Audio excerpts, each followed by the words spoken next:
هلو ماي شولر. النهاردة مع التقييم الأسبوعي للصف الأول الإعدادي، التقييم الأول. يلا بينا نبدأ. النموذج الأول، السؤال الأول: ارجنس دين ديالوج، كمل الديالوج.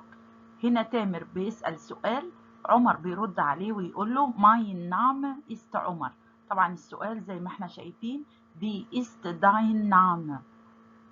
السؤال الثاني باس سوزامن، ايه الحاجة المناسبة للكلمة او الصورة المناسبة للكلمة؟ الكلمة الاولانية ابل اللي هو التفاح، طبعا صورة التفاحة. راديو، طبعا الراديو. هاوس المنزل، صورة المنزل. تنس اللي هما المضربين. النموذج الثاني ارجنس دين ديالوج، برضو هنا عبارة عن ديالوج، هنكمل الديالوج. تامر بيقول في است داين نام، عمر بيرد عليه، طبعا الإجابة ماين نام است عمر.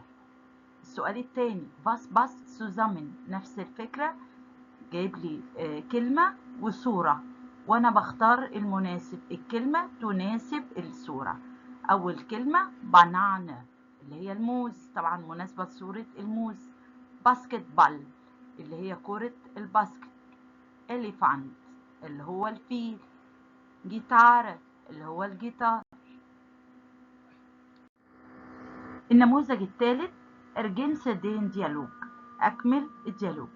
تامر بيسأل في است داين نام، عمر بيرد عليه بيقول له ماين نام است عمر.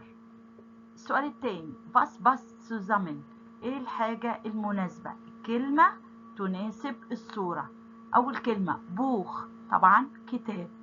بيتزا البيتزا. سبورت الرياضة. موزيك الموسيقى. تشوس.